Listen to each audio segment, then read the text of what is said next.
Boa noite a todos, todas e todos. Bem-vindos a mais essa live que as igrejas da comunidade metropolitana de Cabedelo está fazendo, com o tema de hoje é Direito Animal. Comigo hoje está o Francisco José Garcia, que ele é professor da Universidade Federal da Paraíba e que vai justamente dialogar conosco um pouco sobre essa temática muito importante. Professor, muito obrigado por ter aceitado esse convite, muito obrigado por estar participando dessa live junto conosco. Bem, eu já fiz um breve introito, né, como dizem, eu vou pedir que o senhor se apresente.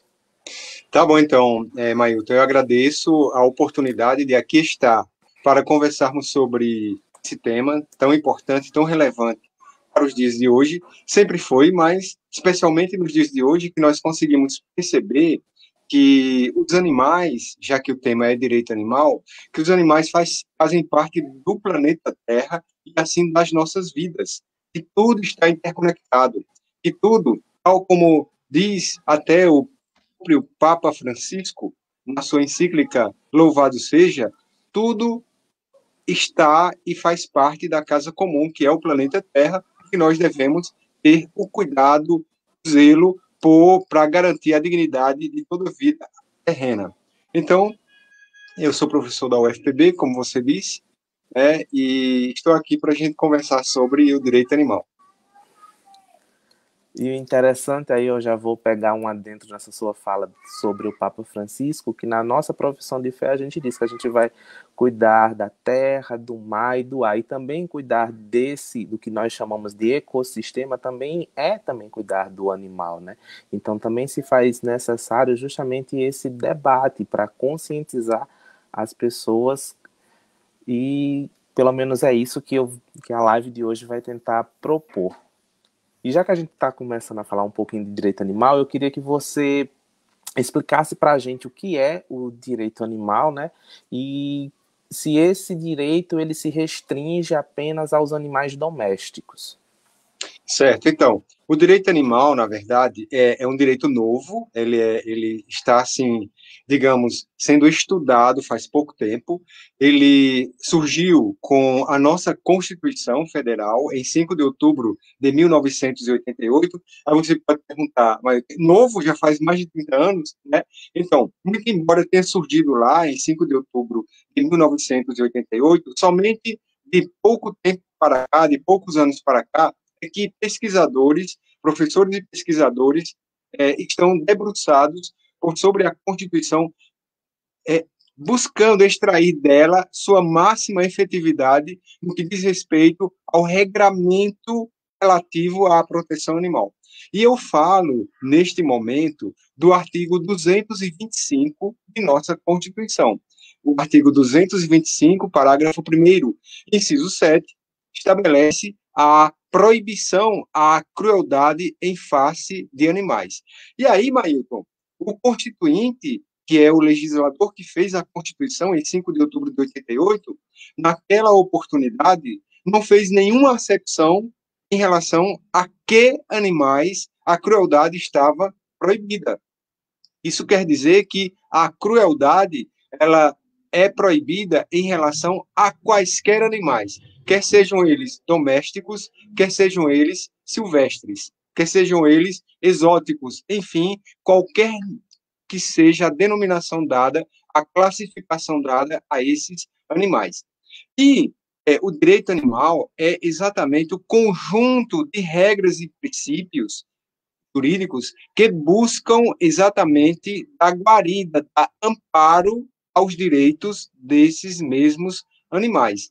E vem esse direito animal sendo robustecido por intermédio de pesquisas que estamos a fazer, não só aqui no Brasil, mas internacionalmente também, e por intermédio da disseminação, quer seja nas salas de aula ou então em congressos, em seminários dos quais nós participamos e também realizamos.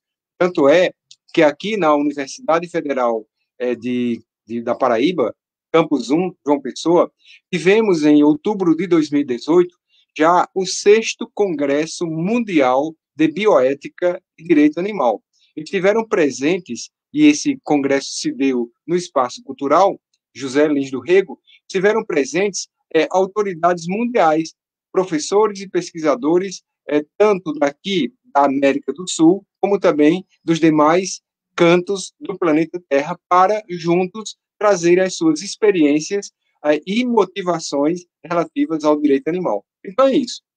Maíto, de um modo geral, o direito animal ele é uma discussão recente, até porque, como vocês sabem, tratar de direito animal significa dizer capital, olha, você não pode, capital que são as grandes indústrias, as indústrias carnistas, as indústrias que exploram os animais, as pessoas que exploram os animais nas carroças, as pessoas que exploram os animais nos matadouros, enfim, dizer, então, falar em direito animal é dizer, olha, pessoal, olha, capital, você não pode utilizar o animal de toda forma. Você tem o direito, põe freios. O direito, por exemplo, proíbe a crueldade. É claro, Mailton, que dentro desse contexto, eu tenho que esclarecer o seguinte: o nosso posicionamento, a nossa meta última é exatamente a abolição dos animais, a libertação deles de todo e qualquer subjugamento, de todo e qualquer sofrimento. Mas, obviamente, como nós não temos condições de libertá-los agora, hoje, nesta oportunidade, nós estamos criando, buscando criar, na verdade, entendimentos e legislações, apresentando minutas de projetos de lei nas câmaras municipais, nas assembleias legislativas e no Congresso Nacional. Então, buscando levar minutas de projetos de lei que garantam um mínimo, uma mínima dignidade para esses seres, não proibindo o seu uso, porque senão o projeto de lei não passaria no momento em que nós nos encontramos, no momento de clareamento espiritual. Assim, a maioria das pessoas ainda não enxerga nesses seres vidas, irmãos, que são eles, nossos. Então, como prepondera ainda uma visão mercantilista ou até mesmo uma visão utilitarista desses animais, então nós estamos a fabricar, por assim dizer, um ordenamento jurídico animalista, a propositura dessas minutas de projetos de lei que visam exatamente a dar um mínimo de dignidade a eles. Por exemplo, limitando o horário de trabalho deles, limitando a carga deles, estabelecendo que todo animal tem direito de ficar ao abrigo do sol e da chuva, tem direito de ter o seu comportamento natural respeitado, tem direito de ter assistência médico-veterinária todas as vezes que necessitar, e neste momento exato, Mailton, falo do Código de Direito e Bem-Estar Animal do Estado da Paraíba, que é uma lei avançadíssima.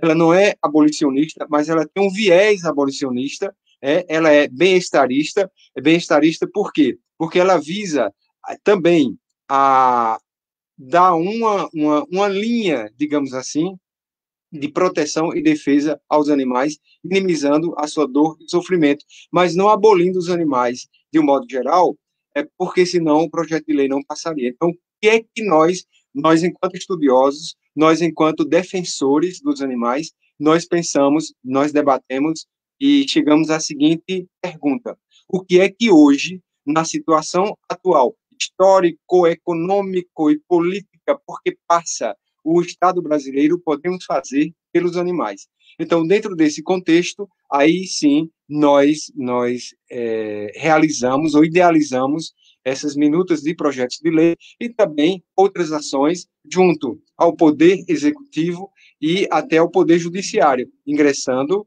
no Judiciário com as ações judiciais pertinentes na defesa e na proteção desses seres. Bacana. Deixa só para dar um recado a você que está nos assistindo. Se você quiser deixar alguma pergunta ou fazer algum comentário, é só fazer aqui na descrição do vídeo, que aí eu coloco aqui na tela e o professor Francisco responde. Falar nisso, professor, a gente já tem um comentário, né, da Ana Silva, que ela pede para que o senhor comentar sobre a jumenta que morreu, apesar dos esforços para que ela conseguisse viver, e jogada no lixo como lixo. Ela pede para que o senhor Então, faça um comentário. certo. Ana Silva, grato pela pergunta. Boa noite a Carlinhos Silva também. Veja só, nós, no início de agosto, não sei bem precisar qual foi a data, 10h30 da noite, nós recebemos pelo Instagram a denúncia de que existia uma burrinha ao lado do presídio do Roger, arriada no chão, não conseguia se levantar. E aí a pessoa ligou, uma senhora ligou, e aí chorando, né, assim, meio desesperada, querendo saber o que eu podia fazer. Aí eu disse, olha, tá lá embaixo, no Baixo Roger, ao lado do presídio, eu não posso ir lá não agora. Só amanhã de manhã. Ela disse, não, mas meu namorado está lá, porque ele é policial e está prestando serviços hoje. Aí eu disse, ah, é? Aí ela disse, sim. Aí eu pedi o telefone dele, liguei para ele. Aí, Elivelton, até o nome do rapaz. Liguei para Elivelton falou da situação da burrinha. Aí eu perguntei se eu fosse lá naquele instante, se ele iria comigo ali, atrás do presídio do Roger, né? Aí ele disse que sim. Então eu cheguei lá no presídio do Roger, era quase 11 horas da noite, da sexta-feira, era 11 e pouquinho. Aí nós nos encaminhamos para o local onde a burrinha estava. E aí, quando eu cheguei lá, ela estava realmente deitada no chão, arriada no chão. Foi uma cena bem, bem emocionante, sabe? É, Ana Silva, e Mailton, porque era assim, ela completamente vulnerável, completamente indefesa e entregue à própria sorte. Então, naquele instante, eu prometi a ela que iria fazer tudo para buscar salvá-la, sabe? Eu prometi, disse, eu verbalizei isso para ela. Aí, no outro dia cedo, no sábado de manhã, eu consegui uma médica veterinária, a doutora Camila, que prontamente deixou as suas atividades e no sábado, já no final da manhã do sábado, foi conosco até o local. E aí nós começamos a fazer o tratamento dela. A doutora Camila sempre muito prestimosa, largando as suas atividades, porque cada visita, durante quase 15 dias, que nós fizemos a burrinha guerreira no local onde ela estava, a demora era de 2 a quase 3 horas. Então, a doutora Camila, todos os dias, não teve feriado, não teve Dia dos Pais, todos os dias ela estava lá conosco, e por isso nós a agradecemos. Mas, à medida que o tempo ia passando, nós percebíamos que a burrinha não estava evoluindo. Tinha dias que ela estava mais, tinha dias que ela estava menos, enfim. Aí nós pegamos também, até por aconselhamento da própria doutora Camila, a opinião de um outro colega dela, de outro médico veterinário. E aí nós resolvemos, de uma vez que ela já estava cheia de escaras, fizemos de tudo, transportamos a burrinha de lá, do presídio do Roger, para um local aqui no Betsa, para um lar temporário, era um lar bem digno, fizemos um local para que ela pudesse ficar em pé, mas nesse dia que ela ficou em pé, ela logo arriou, e assim, ela estava cheia de feridas, e foi detectado que, de fato, ela estava com o fêmur quebrado, entre outras partes, ninguém sabe se foi pancada com ferro, ou se foi também um atropelamento, e existia suspeita de zoofilia, ou seja, fizeram sexo com ela, porque no dia que nós encontramos a burrinha, a vagina, perto da vagina dela, tinha um corte profundo, né, como se tivesse uma faca passada, enfim. Então, como o quadro dela se agravou e não tinha, aqui em João Pessoa, não tinha a possibilidade de nós tratarmos, aí foi lastimosamente optado pela eutanásia. Eu não sou radicalmente contra, porque eu não gosto de dizer que sou contra nada. Eu sou a favor da vida, né? Eu não sou contra a morte, eu sou a favor da vida. Eu não sou contra a eutanásia, eu sou a favor da vida. Mas nesta oportunidade, como eu não tinha o que fazer, e aí as pessoas da equipe que me auxiliavam, e que me auxiliam ainda, evidentemente, em outras situações, aí todos nós optamos por deixar o médico veterinário decidir pela eutanásia, aliás, fazer a eutanásia. Nós decidimos, junto com o médico, e aí foi feita a eutanásia, tá? Mas logo em seguida, aí foi bastante triste, né? Foi bastante triste, né? Porque assim, 14 dias ela querendo viver, a gente assim emanando energia boa para ela e fazendo materialmente, fazendo tudo que era possível, mas no final não conseguimos. E aí nós chamamos a Enlur, que é a autarquia da prefeitura encarregada de recolher animais de grande porte. E qual não foi a nossa surpresa quando do recolhimento ela foi içada da forma como está no vídeo e colocada no lixo. Então, isso é uma cena assim tão deprimente, porque isso revela uma série de situações. Revela o descaso que a prefeitura tem para com os animais, de um modo geral. Tanto é que nós temos uma infinidade de animais em situação de rua, quer sejam gatos, quer sejam cães. Né? Revela a forma como o gestor público enxerga esses seres, que é lixo. Então, para eles é um entulho, enfim, não é vida, não é uma vida que importa, porque toda vida importa, mas para os gestores públicos municipais, e eu digo a você, Mailton e Ana Silva, que não é só aqui João Pessoa. Essa realidade é nos 5.570 municípios brasileiros e em outros cantos da Terra também, do planeta Terra. Mas a gente resolveu fazer, postar o vídeo juntamente com aquela petição pública que é para recolher as assinaturas da população e demonstrarmos junto ao Poder Judiciário competente em uma ação popular o descaso da prefeitura e a comoção social e pedirmos não somente danos morais coletivos, como também medidas para que isso não mais aconteça. Por isso que é tão importante a participação de vocês democraticamente assinando essa petição pública a fim de que nós tomemos as providências legais cabíveis. Então, esse é o roteiro, digamos assim, da Burrinha Guerreira, mas ontem, por exemplo, nós já estávamos em Gramame, porque pegamos uma burrinha nas ruas de Bahia, que estava também sofrendo abuso sexual, deixamos lá em Gramame, no lar temporário, levamos o médico ontem, ele já fez a consulta, aplicou os remédios que tinha que aplicar, e aí nós já estamos em negociação com a fazenda para recebê-la, e ela fica livre lá no pasto, né? Não vai trabalhar, não vai ser submetida a nenhum trabalho, ela vai ficar livre com outros 3 burrinhos que lá já estão. Então, assim, hoje eu já recebi mais 2 solicitações relativas a 2 burrinhas, mas nós não temos para onde levá-la, não temos nem aporte financeiro, nem infraestrutura.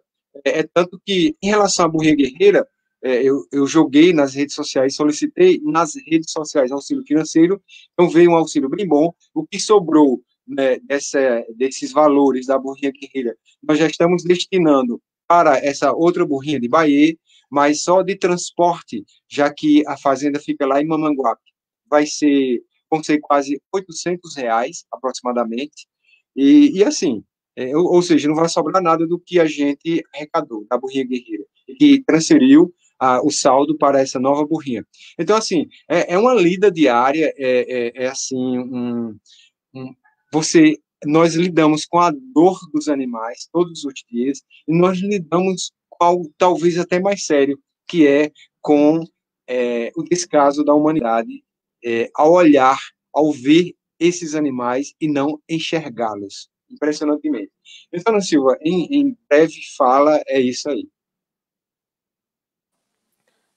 E eu concordo com o Carlinhos quando ele diz que precisamos humanizar um pouco as nossas gestões, né? Humanizar também para ter essa sensibilidade também com a pauta animal, que também é muito importante, né? Ana Silva, um beijo, minha querida.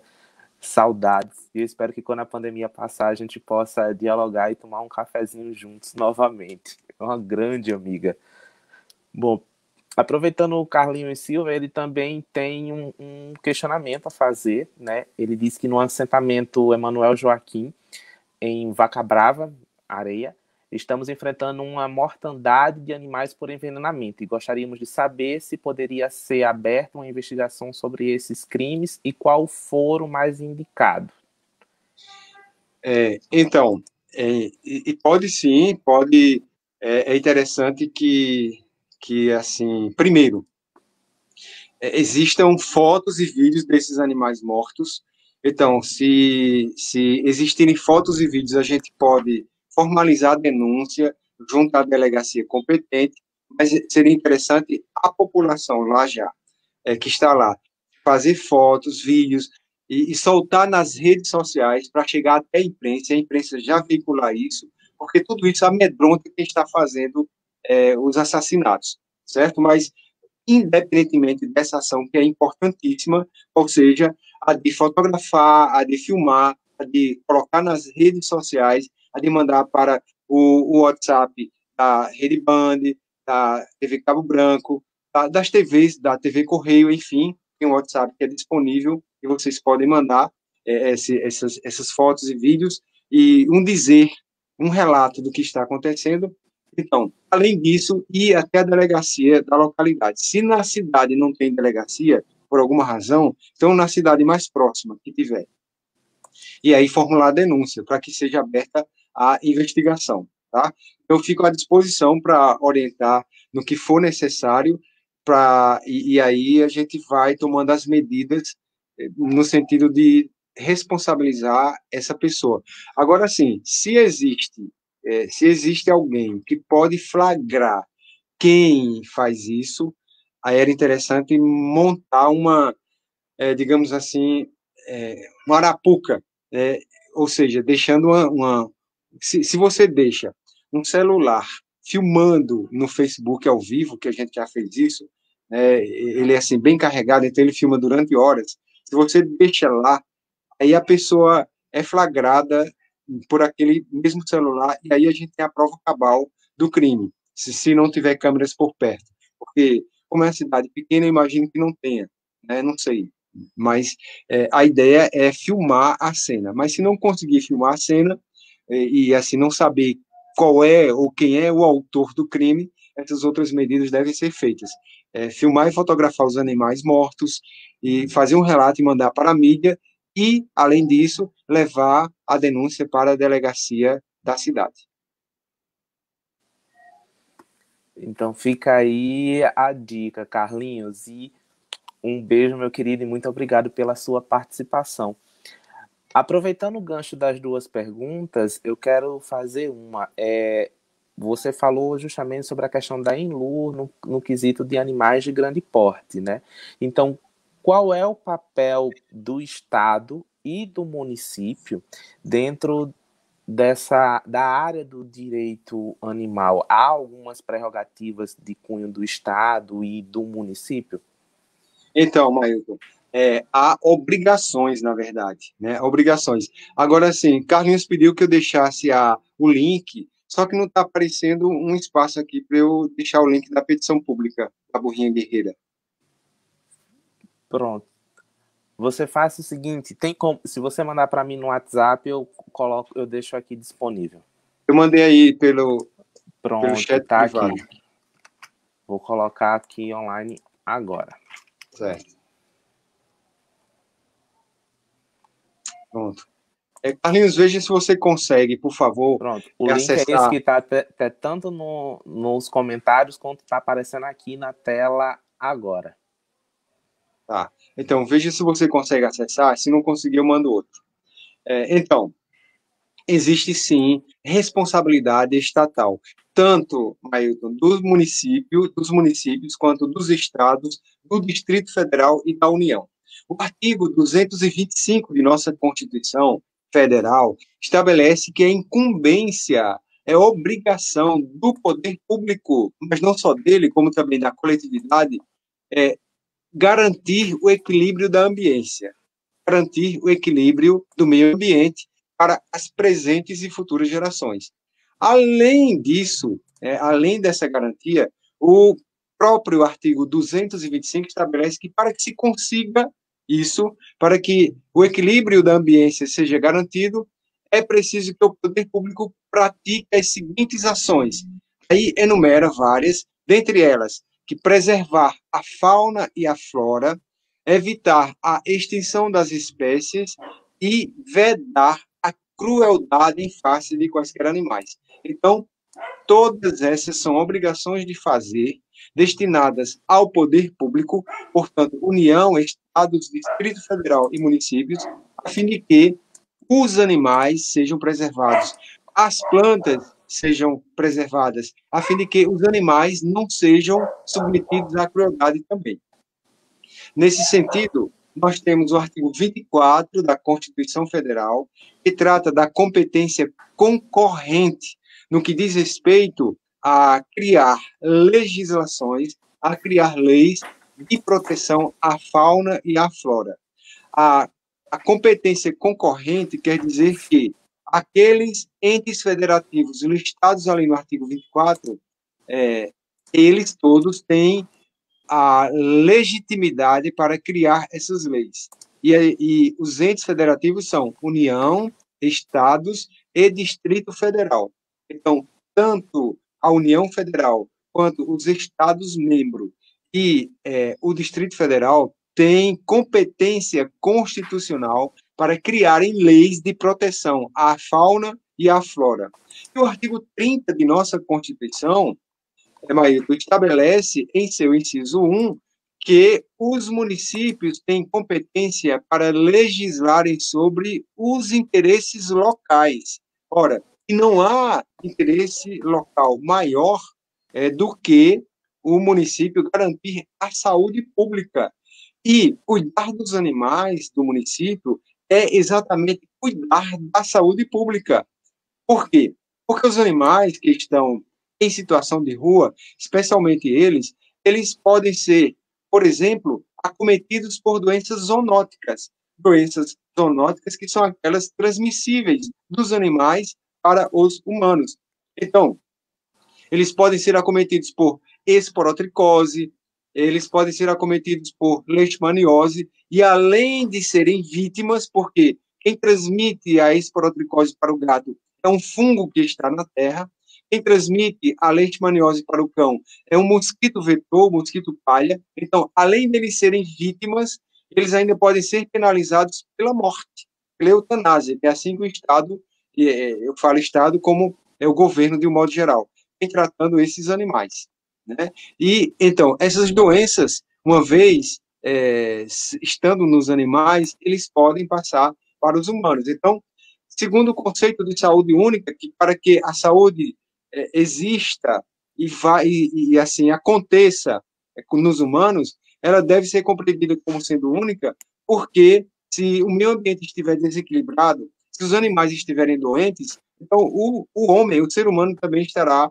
doente. Então, pelo conceito de saúde única, o cuidado deve ser globalizado, deve-se cuidar de tudo que há de vida na Terra para que a nossa saúde aconteça. Então, respondendo objetivamente, o município tem competência, sim, para legislar sobre direito animal, os estados também, mas, além deles, o Distrito Federal e a União Federal. Então, assim, é incumbência e é competência e é obrigação constitucional de todos eles legislarem e fazerem valer os direitos dos animais. Aí eu vou aproveitar e pegar o gancho justamente de uma outra pergunta da Ana Silva, né? Quais as ações efetivas com os animais da UFPB, que também é um depósito de abandono e mortes? E eu ainda acrescento, não só na UFPB, como também nas feiras livres, né, nos municípios.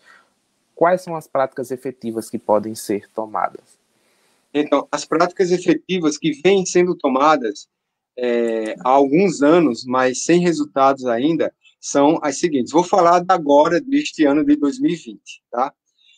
Nós temos lá na UFPB, Campus 1, portanto, somente aquele campus lá do Castelo Branco, aproximadamente 500 gatos e 18 cães. 500 gatos. Por que os gatos estão lá? Eles chegaram sozinhos? Não. Irresponsavelmente, alguém, né, entrou com esses animais lá e os abandonou. Então, todos os gatos que estão lá, todos os 500 gatos que estão lá, estão porque alguém, um ser humano, irresponsavelmente levou esses animais para lá. Então, diante do quadro caótico em relação a esses animais lá dentro, adoecendo, provocando até acidentes, porque as pessoas passam de moto, passam de bicicleta, aí eles podem ser atropelados, e aí o acidente pode não só ser prejudicial a eles, animais, como às pessoas que estão na bicicleta, na moto, ou então no carro, enfim. Além disso, a quantidade de animais que é morta lá dentro da UFPB por verdadeiras chacinas é algo estarrecedor. Então, nós temos uma amostra dentro da UFPB do que acontece em toda a comunidade, em toda a sociedade, porque já que transitam dentro do Campus 1, em média, 30 mil pessoas, 35 mil pessoas, entre alunos, professores, técnicos administrativos e terceirizados. Então, assim, tudo que acontece na UFPB é, de fato, um reflexo do que acontece na sociedade de um modo geral. Então, essas chacinas que rotineiramente acontecem lá dentro é algo que acontece também nas ruas de João Pessoa e de todos os municípios brasileiros. E aí, o que nós estamos a fazer? Bom, nós já ingressamos com vários processos administrativos, pedindo a abertura de sindicância para a apuração dos crimes que acontecem lá dentro. De fato, esses processos administrativos desembocaram ou resultaram em sindicância, mas não foi encontrado o autor do crime, porque a gente encontra, é detectada a materialidade, né, ou seja, o crime em si, mas nunca é descoberto o autor. Independentemente disso, nós já denunciamos ao Ministério Público Federal, denunciamos sempre a Delegacia dos Crimes contra o Meio Ambiente, já tivemos várias reuniões com a administração superior, com a reitora, mas, lamentavelmente, o descaso da administração superior da UFPB em relação a essa problemática, que é de saúde pública, diga-se de passagem, e de modo enfático, é de saúde pública, então o descaso é imenso. Ela chegou a dizer, a professora Margarete, na última reunião, que foi em novembro de 2019, éramos 16 pessoas na sala dela, que a UFPB não tinha nenhuma responsabilidade pelos animais abandonados lá dentro. Imagina só. Eu disse, professora Margarete Data Vênia, a responsabilidade é exatamente da UFPB por não ter tomado as medidas necessárias para que os animais não fossem abandonados aqui. E uma vez que não tomou essas medidas, uma vez que foi negligente, então chamou para si a responsabilidade. Então, tem relatos e tem processos administrativos abertos reclamando que os animais atacam os seres humanos, especialmente os cães. Então, tem relatos de professores, de alunos que foram mordidos pelos cães, mas mesmo assim ela disse que não é responsabilidade da UFPB. De toda sorte, nós a convidamos para, no dia 6 de fevereiro de 2020, estar em uma audiência pública lá no CCJ, Centro de Ciências Jurídicas, onde eu sou professor. Simplesmente ela não apareceu. Mandou a professora Bernardina, que é a vice-reitora, e que não tem alçada para nada. A professora Bernardina não tem força para nada, porque a competência que poderia ser delegada à professora Bernardina para resolver esse problema, a reitora não delega. Então, a professora Bernardina foi com toda a boa intenção, querendo resolver, mas totalmente impossibilitada por falta de alçada administrativa. Aí a reitora não foi, mas nós fizemos a ata, gravamos a audiência, mais de 3 horas de audiência, e aí nós estamos fazendo os documentos já, encaminhando para lá, para pedir, né, formalmente as providências. Tanto é que agora, dia 26, vai ter eleição para reitor lá na UFPB, e nós entregamos uma carta aberta de 18 folhas, uma carta aberta construída por nós, construída pelas pessoas que cuidam dos animais no Campus 1 da UFPB. Então, eu escutei a opinião de várias pessoas e, a partir dessas opiniões e do que tinha sido construído num trabalho de conclusão de curso, que eu fui o orientador, Josias Xavier, justamente enaltecendo e pesquisando sobre essa problemática no Campus 1 da UFPB, então, nós fizemos uma lista de políticas públicas internas que devem ser criadas, instituídas pela UFPB para resolver essa problemática. Dentre elas, educação, inserindo nos cursos e no dia a dia da UFPB campanhas midiáticas de conscientização da posse ética e responsável de animais, atendimento médico veterinário para esses animais, porque nós não aguentamos mais. Nós não temos mais suporte financeiro, nós não temos mais suporte estrutural, física e psicologicamente falando, de lidar com tanta dor e com tanto sofrimento, sendo a responsabilidade da UFPB. E sugerimos também que fosse aditado, por exemplo, Mailton, ao contrato dos terceirizados da segurança da UFPB, uma cláusula para que eles também cuidem dos animais, porque o contrato manda que eles cuidem, então toda aquela segurança é para cuidar do patrimônio da UFPB. Então, eles cuidam de um ar-condicionado, mas não cuidam de um animal que é uma vida que está lá dentro. Não cuidam de um ser humano que é uma vida que está lá dentro. Então, assim, o contrato não prevê a garantia, o cuidado de um banco de escola, de uma mesa de sala de aula, mas não das vidas que estão lá. Além disso, nós temos um agravante dentro desse contexto, que lá o FPB é um resquício de Mata Atlântica, e tem animais silvestres lá, né? Animais nativos, tem preguiça, tem saguis, tem timbus, enfim. E assim, o crime quando vem, a chacina quando vem, por envenenamento, leva também esses animais, leva timbus, leva saguis, enfim. Então, nós tomamos essa medida e entregamos essa carta aberta a todos os candidatos e candidatas e, independentemente disso, já estamos com um processo dentro do Ministério Público Federal, é o que tudo indica, e, independentemente das medidas que o Ministério Público Federal vai tomar, nós ingressaremos com uma ação popular para que essa situação seja feita, seja resolvida, ou então pelo menos um primeiro movimento, um primeiro impulso da UFPB seja dado para que essa situação seja resolvida, porque é extremamente triste o descaso para com a vida por parte da administração superior da Universidade Federal da Paraíba. Isso é algo muito preocupante, né, dentro da própria universidade. E eu sou aluno da Universidade Federal também, atualmente eu faço bacharel em Ciência das Religiões, então eu vejo essa situação bem de perto, né? E principalmente que eu estudo lá à noite, então a gente transita ali de noite, e o senhor sabe tão bem quanto eu, à noite torna claro que o dia geralmente esconde, e isso é um fato. E voltando, eu quero lhe fazer uma pergunta que é do pastor, o reverendo Willames. Ele pergunta se há índices de maus tratos de animais na Reverendo Paraíba. Willames, primeiro, grato pela oportunidade de aqui estar, tá?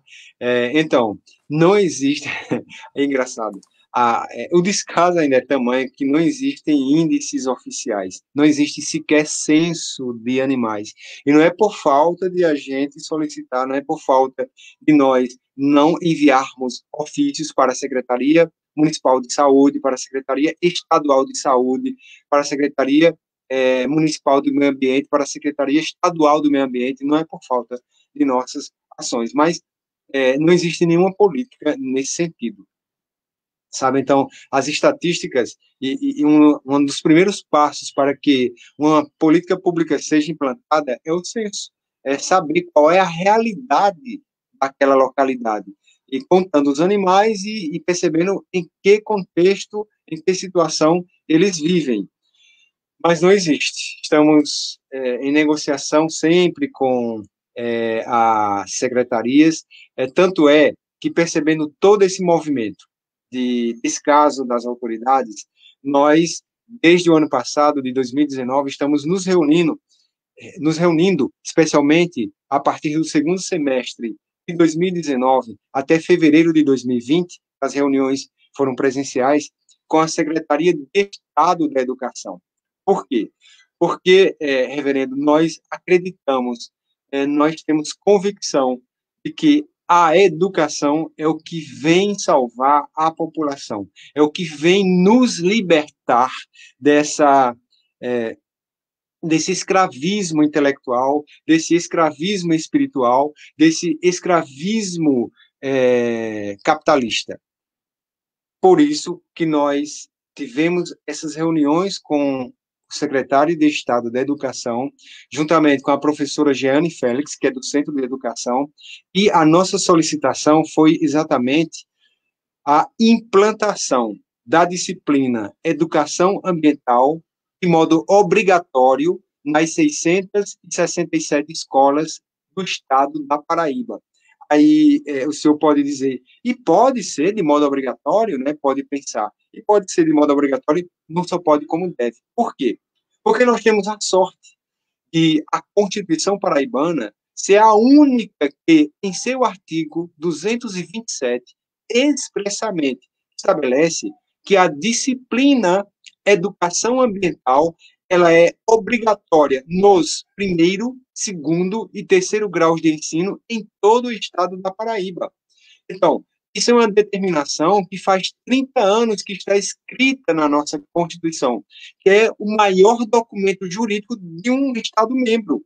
Até agora não foi concretizado. Então, de posse desse mandamento constitucional, nós chegamos à Secretaria de Estado da Educação, pedimos que eles fizessem essa implantação e que nós, a UFPB, tanto nós que somos da área jurídica, quanto a professora Jeane Félix e outras que são da área de pedagogia, da área de educação, a professora Jeane tem até pós-doutorado em educação, ela é vegana, ela milita em prol dos animais, então tem uma ideia de vida bem mais alargada, né, uma visão bem mais alargada, e ela é bastante estudiosa. Então, nós, em um esforço de equipe multidisciplinar, na verdade, solicitamos para fazermos parte da construção da ementa e do respectivo conteúdo programático dessa disciplina Educação Ambiental, que tem de ser obrigatoriamente implantada pelo Estado. Essa obrigatoriedade advém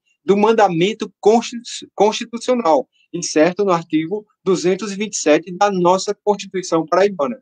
Então, assim, eles receberam bem, mas eles falaram por demais das dificuldades de implantar uma disciplina dessa em um currículo já extenso e já tudo encaixado, todas as horas anuais já encaixadas, mas a gente está vendo como com a pandemia, todas as negociações foram cessadas, mas já ficou acertado de nós, enquanto o FPB, e aí nós, tanto da área jurídica, quanto a professora Giane, da área educacional, e o professor Vicente de Paula Ataíde Júnior, que é da área jurídica, ele é professor da Universidade Federal do Paraná, nós vamos ofertar um curso à distância de aprimoramento dos professores em relação de formação dos professores em relação à educação ambiental. Será em nível de especialização para que todos fiquem capacitados e aí o Estado possa dar o segundo passo, que é inserir no currículo a disciplina, já tendo os profissionais, digamos assim, formados por intermédio desse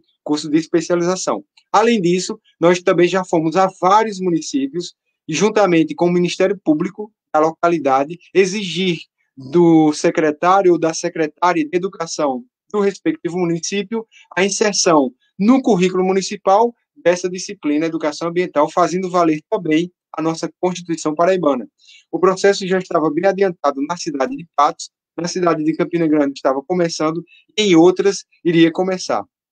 Aí nós paramos, mas iremos retomar sim, e a nossa ideia, reverendo Williams, é justamente fazer com que a educação ambiental esteja nas escolas desde tenra idade, desde a criancinha que está entrando na escola até a universidade, porque é um mandamento constitucional, mas não só por isso, porque nós acreditamos que a legislação não é suficiente.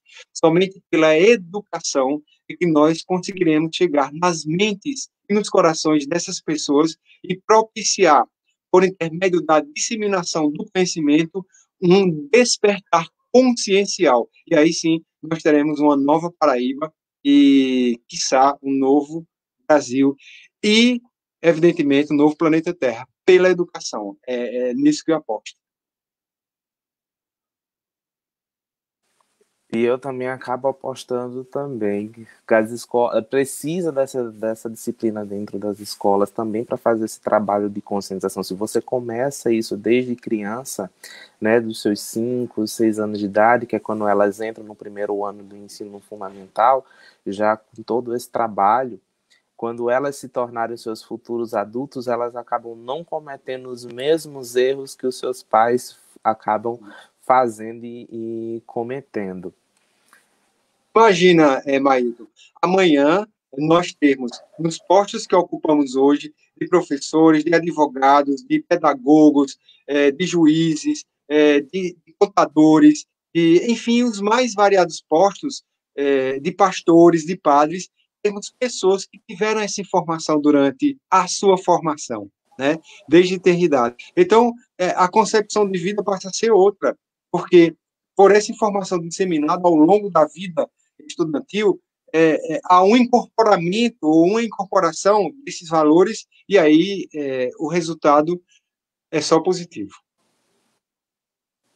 Sua efetividade política, né, acaba sendo algo muito favorável, não só para si, mas também para nossa casa maior, que é o planeta.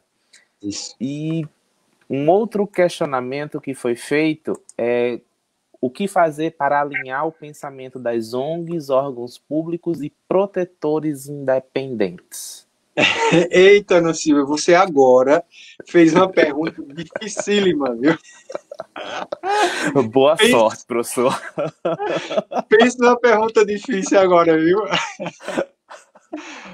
Então, Ana Silvia, lidar com isso é lidar com egos humanos, né? Então, assim, lastimosamente, as ONGs de proteção animal, protetores e protetoras independentes, ainda estão em um patamar consciencial, e eu me incluo também nisso, eu não estou de fora, né? Já que eu sou dessa equipe, ou desse coletivo, digamos assim. Ainda estamos em um patamar espiritual, e eu digo espiritual porque tudo que se revela na materialidade advém do espiritual, pelo menos é assim que eu enxergo. Então, estamos em um patamar espiritual de enxergarmos somente a individualidade e não a coletividade. Então, quando eu enxergo a individualidade e não a coletividade, aí eu quero fazer o meu trabalho para eu aparecer, eu aparecer. Eu não quero fazer um trabalho para ser útil para a coletividade, para ser útil para aqueles animais, para ser útil para as plantas, para as águas, para os minerais, para os humanos. Eu quero para aparecer, ainda que eu nem consciência total tenha disso. E realmente faça, e goste de animais, e trabalhe para eles. Então, nós precisamos, o trabalho que nós precisamos fazer, Ana Silva, é exatamente propiciar uma atmosfera de despertamento consciencial em nós próprios, mas nós que já conseguimos enxergar um pouquinho além, eu digo isso humildemente, porque o tanto que eu tenho ainda para enxergar, né, do que tem em meu redor, e de eu me conscientizar que não estou sozinho aqui no planeta Terra, e de eu me conscientizar que o planeta Terra não foi feito para mim, foi feito para mim também, né, mas foi feito para o reino mineral, o reino vegetal, o reino animal, enfim, foi feito para tudo que há de vida aqui na Terra. Então, o nosso trabalho nesse sentido é propiciar esse despertamento consciencial nas pessoas, nos protetores e protetoras independentes, nos representantes de entidade de proteção animal, nos gestores públicos, e isso só se dá pela educação. Não tem, eu pelo menos hoje, no dia 20 de agosto de 2020, não consigo enxergar outro caminho, somente pela educação. Por isso que nós tínhamos dedicado o ano de 2020 para investirmos na educação animalista e na educação vegana. Aí nós não conseguimos ser tão contundentes nesse sentido, mas o planejamento para 2021 é no investimento pleno na educação animalista e na educação vegana, que é justamente para que nós, levando a informação, disseminando a informação em redes sociais, em cursos ofertados à população, que nós sempre ofertamos gratuitamente, por intermédio da UFPB, do projeto de extensão que nós desenvolvemos pelo Núcleo de Justiça Animal, que eu estou na coordenação. Estou afastado agora porque sou pré-candidato, então eu tive que me afastar. Mas logo, logo a gente retoma os trabalhos. Então, por intermédio de tudo isso, de todos esses canais, nós levarmos essa informação científica e também espiritista ou espiritualizada ou espiritualizável, não sei nem que nomenclatura eu devo utilizar, com base, inclusive, na encíclica Louvado Seja, de Papa Francisco.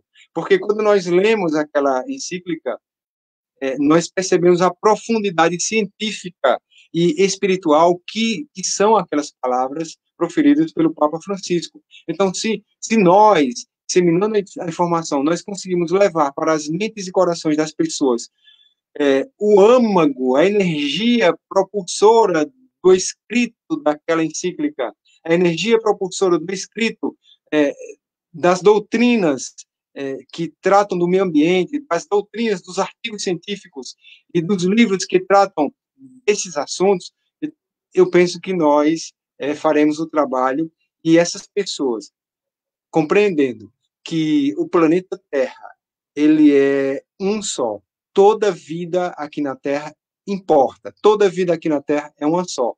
Aí talvez nós deixemos de alimentar tanto o nosso ego e partamos, de fato, para um progresso terreno, para um progresso globalizado, no sentido de, respeitando a vida, termos aqui dentro garantida a dignidade para tudo que há de vida nele, planeta Terra. Mas a dificuldade é imensa, Ana Silva, nessa lida, porque os egos são aflorados. Eu busco muito trabalhar o meu ego, ainda venho me despindo dele, ou buscando me despir dele, porque enquanto ele está lá na frente e eu não tiver o domínio dele, eu não consigo trabalhar, especialmente em relação a animais ou outras minorias que não alimentam o ego, que não tem muito interesse da sociedade. Então, se eu não me pautar por aquilo que eu acredito que eu quero, que é exatamente respeitar a vida, aí eu me perco e não consigo fazer o trabalho. Então, esse trabalho, tudo que eu disse, de maneira geral, vale primeiro para mim, porque de tudo que sai da minha boca, quem primeiro escuta sou eu, porque o que está mais próximo da minha boca são os meus ouvidos. Então, tudo que eu disse agora para você, Ana Silva, respondendo essa pergunta, vale primeiro para mim. Mas esse é o nosso trabalho enquanto educadores, enquanto enxergadores da vida e do necessário respeito por ela, vida, a tudo que há de vida aqui na Terra. É isso. Eu espero que tenha respondido a mais essa sua questão, Ana. Deixa só, aproveitando que você falou mais cedo no meu primeiro questionamento e agora,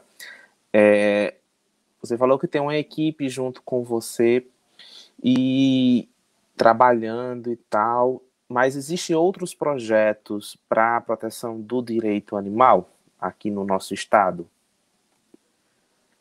Outros projetos como de outras pessoas e tal, assim, de outros grupos? Sim. Então, se tem, mas eu desconheço. Existe assim, claro, existe as ONGs de proteção animal que fazem um trabalho assim, medonho, sabe?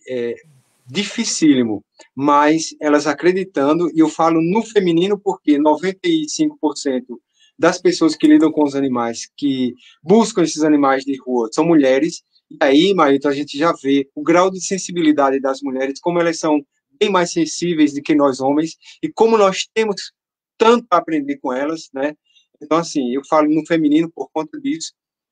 Essas pessoas que desenvolvem um trabalho sem ter um centavo no bolso, sem ter um centavo. Nós chegamos nas periferias, às vezes, para acudir animais, Maílton, lá em Tibiri 1, 2, 3, em Paratiba, enfim, várias periferias, as pessoas não têm o que comer, mas o pouquinho que elas têm, elas ainda dividem com os animais, né? E aí, quando a gente vai sabendo dessa situação, a gente já leva gêneros de primeira necessidade para elas.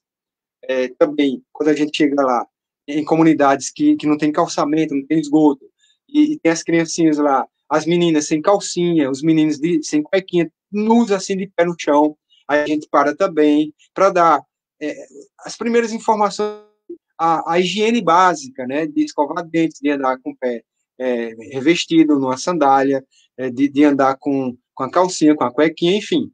Isso também a gente faz. Mas é bem difícil o trabalho nesse sentido, Maílton. Como a gente ainda precisa amadurecer muito dentro dessa perspectiva, né? Nossa, a gente já vai em um pouco mais de 50 minutos de live, só nessa história de fazendo perguntas, respondendo, fazendo perguntas e respondendo, e para mim está sendo uma aula fenomenal, um momento ímpar, porque com certeza eu vou sair de hoje muito mais, como eu posso falar, espiritualizado dentro dessa temática. E eu vou pelo menos deixar minha última pergunta, se você acaba tendo alguma dificuldade de abordar essa pauta com as religiões, quando eu falo com as religiões literalmente no seu sentido plural, né? Seja ela católica, evangélica, afro-brasileira, se você tem essa, digamos, essa dificuldade de abordar essa temática. Nós temos, sim, uma certa dificuldade, porque, especialmente com as religiões de matriz africana, porque eles são estigmatizados por demais, eles são preconceituados, digamos assim, mais do que outras religiões, porque desde a origem, né, como foi a origem africana e que chegou aqui no Brasil pelos porões dos navios, então chegaram assim subjugados e ainda estão subjugados. Geralmente são pessoas negras que já são também marginalizadas. Perdão falar termos assim tão pesados, mas é só para retratar. Então, assim, nós temos uma certa dificuldade, até quando falamos no necessário respeito que essas religiões deveriam ter também aos animais, não é? E eles tratam os animais imolando e sacrificando os animais, não é, segundo eles, por falta de respeito, mas sim por uma atitude religiosa. E aí, Mailton, nós também não temos a dificuldade não somente em relação à religião de matriz africana, mas a católica, por exemplo. A católica que o aniversário do Jesus, de Cristo Jesus, é comemorado com sangue de animais. Quando vai chegando perto do Natal, e a quantidade de propagandas instiga o povo a comprar peru, né, para servir peru à mesa, imagina só. Então, qual é a diferença entre a religião de matriz africana e a religião católica nesse ponto? Não tem, ou talvez até tenha, que a religião de matriz africana utiliza o animal dentro de um contexto completamente diferente do contexto que a religião católica utiliza o animal, né, que é para comer, que é para se deleitar. E a religião de matriz africana, no contexto que agora nós falamos, utiliza o animal não como deleite próprio, mas sim como um deleite mais transcendente à materialidade, né? Tem uma outra conotação. Então, assim, é difícil não só lidar, como também falar, porque quando nós vamos a outras compreensões religiosas, aí nós vemos também os animais sendo utilizados de maneiras assim, de modo esdrúxulo, né? Na compreensão kosher, no abate halal, por exemplo. Enfim, eu penso assim, sabe, Marido, para fechar essa sua pergunta, que enquanto nós não compreendermos que os animais são seres vivos e que estão aqui no planeta Terra com o mesmo direito, mas o mesmo, nem mais nem menos, é idêntico direito ao nosso de vivermos pacificamente neste planeta Terra. Então, enquanto nós não compreendermos isso, aí nós teremos esse derramamento de sangue. E a entidade lá do centro espiritualista que eu frequento, por exemplo, ela é muito clara ao dizer que enquanto existir derramamento de sangue de animais no planeta Terra, nós continuaremos nessa desarmonia e nesse desentendimento. Porque, por exemplo, Mailton, faz quase uma hora que nós estamos aqui, e quando nós começamos, Mailton, até agora, milhares de animais morreram, abatidos para irem ser servidos à mesa. E para que esses animais cheguem às mesas das pessoas, o calvário que eles enfrentaram desde quando nasceram os que são retirados das mães, das vacas, desde quando nasceram, em se tratando de galinhas poedeiras, que tem a debicação, tem o bico cortado, porque elas vão ficar em uma gaiola, que elas não podem nem se mexer, não podem nem fazer assim nas asas, ó. A vida inteira só pondo, e sabendo que eles são conhecedores, ou melhor, eles têm consciência, os animais têm consciência de tudo isso. E não sei quem diz que eles têm consciência, é a Declaração sobre a Consciência em Animais Humanos e Não Humanos, assinada na Universidade de Cambridge, no dia 7 de julho de 2012, por 26 cientistas da área das neurociências, 26 neurocientistas, neuroanatomistas, neurofisiologistas, neurofarmacologistas e neurocientistas computacionais cognitivos, estabelecendo que todos os animais vertebrados, portanto, todos os mamíferos, porcos, vacas, cabras, bois, e todas as aves, e alguns invertebrados, exemplo do polvo, eles têm consciência da vida. Então, além de serem seres sencientes, que sentem dor, agonia, tristeza, que adoecem como nós adoecemos, que são portadores de diabetes, de câncer,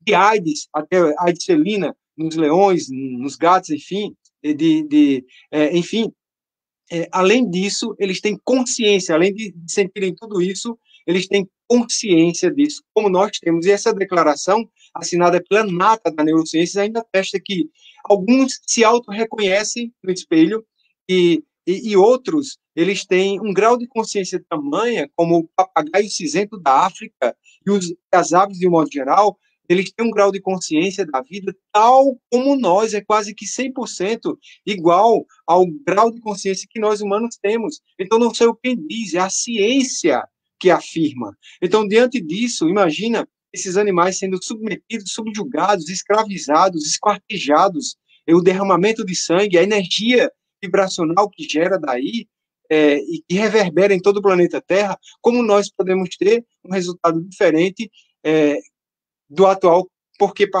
pelo qual passamos, que é essa pandemia, e dentre outras pandemias que poderão surgir. É justamente decorrente, inclusive essa pandemia, advém do manejo inadequado com os animais. Nós sabemos a origem da pandemia, pelo menos é o que se veicula na mídia abalizada, e artigos científicos também, que ela advém justamente da inadequação do trato com os animais. Então, enquanto nós não compreendermos, enquanto nós não nos harmonizarmos, aí teremos isso, Maíra. Bom, a gente já vai um pouco mais de 1 hora e eu vou deixar para que você faça as suas considerações finais desse grande bate-papo, que com certeza hoje você falou mais do que eu. Então, Maíra, eu peço assim, que quem nos escutar, né, quem está nos escutando e quem vier a nos escutar, que não compre animal. Não compre animal. Se quiser criar um gatinho, se quiser criar um cachorrinho, não compre, adote. Porque quando você compra um animal, especialmente um cão, né, ou uma cadela, você está a incrementar, a financiar uma indústria crudelíssima, crudelíssima. Alguns canis clandestinos que nós já desbaratamos, quando nós chegamos lá, nós encontramos as matrizes, que são as cadelas que reproduzem assim, procriam infinitamente, Nós encontramos essas matrizes debilitadas, sem pelo praticamente, necessitando de atendimento médico urgente e ali na apropriação, porque esses criadores, né, esses maltratadores de animais, não são criadores, são maltratadores de animais, só visam ao lucro. Então, são animais, Lulu da Pomerânia, por exemplo, anunciados em Instagrams, em Facebook, a 4.500, a 5.000 reais, 7.000 reais. E quando nós chegamos lá, no lugar onde deveria ter, na tigelinha onde deveria ter comida e água, tinha fezes, tinha fezes. Até passando fome, esses animais tão caros desse jeito estavam passando. E as matrizes, então, nem se fala. E não é só em um canil, são em todos os canis, especialmente os canis clandestinos. Aqueles que se dizem que não são clandestinos, a exploração é a mesma, de maneira mais amena, mas a exploração é a mesma. Então, nós pedimos que vocês que precisam de um bichinho, que querem um bichinho, não comprem, adotem.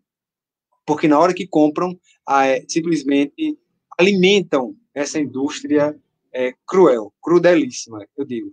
Então, nesse sentido, eu agradeço ao reverendo William, a você. É William ou William? Ou Williams? Williams.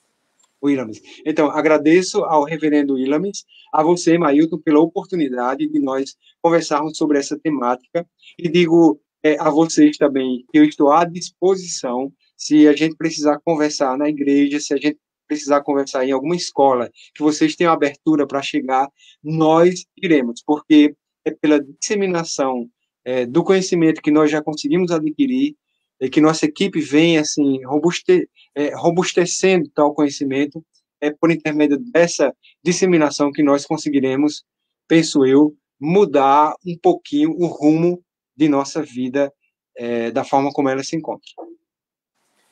Bom, eu, em nome da igreja, agradeço imensamente a sua participação. Com certeza, abrilhantou e muito nesse projeto que a gente tem do Papo de Quinta, né? Que é onde a gente traz um tema para debater um pouco e tentar esclarecer tanto a nós enquanto igreja, mas também a sociedade. E, mais uma vez, muito obrigado pela sua participação. Agradeço também a você que está nos assistindo. Muito obrigado pela sua participação, pelos seus comentários, curtidas e compartilhamentos. E beijo grande e até mais.